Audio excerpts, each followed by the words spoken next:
Según la marca se puede doblar 4000 veces.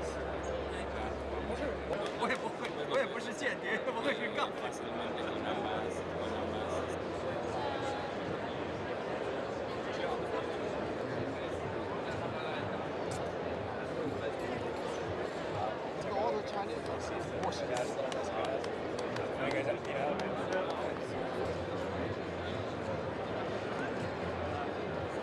It's really interesting because mobile phones have got so boring. The standard block device that looks like this, it's not a new story anymore. But the thing that's captured the imagination here at MWC are the foldables. So products like this is a brand new product that's been announced here. You can see it opens out, has a beautiful screen on the inside, all shapes and sizes. But the one that's got everybody talking is a concept product from Motorola with a screen that rolls out of the top of the device. Now, how commercial are these?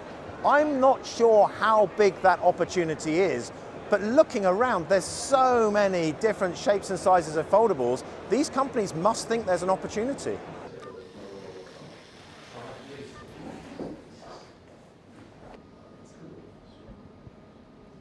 So a lot of work to still be done on capacity.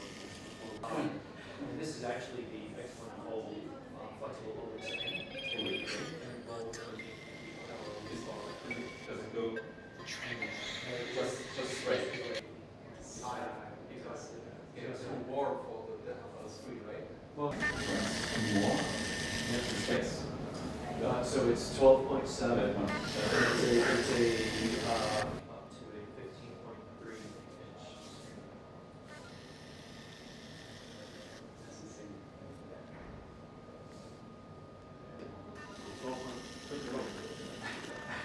Foldables seem to have captured the imagination amongst one part of consumers, and you have to credit Samsung for being the market maker for this category. Roll back a few years ago, 2019, when they announced the first one and then had all the issues with the screen. It's quite remarkable. They're now on 4th generation products. They're selling millions of units. So I think that's a very interesting dimension. How big the market is, I don't know, but we're hearing fashion-led, people wanting something a little bit different, a bias towards women on the smaller flip phone, which is a positive thing. It's not about painting it pink. This is about real utility, people just enjoying using a really nice product. And then these bigger, more experimental products with these massive screens inside them like a mini tablet. I'm not sure about these, but it seems to be a trend.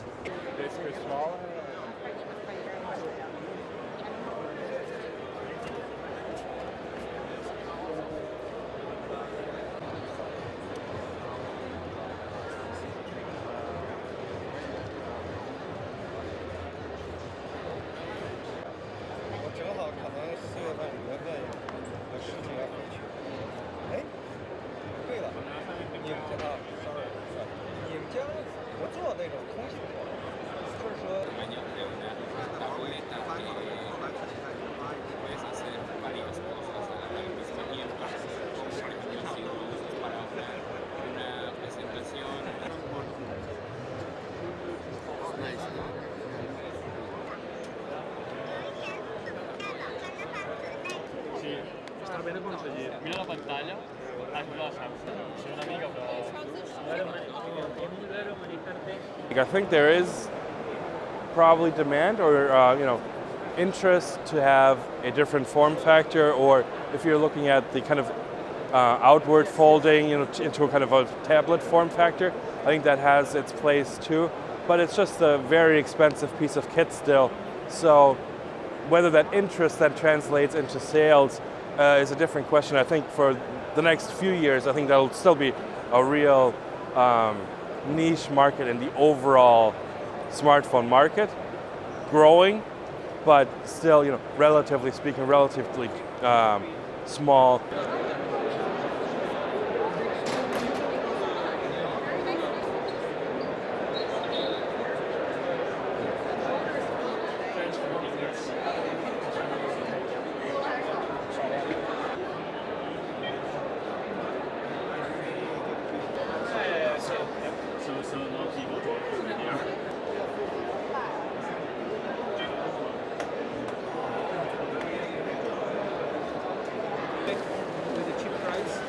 So the stick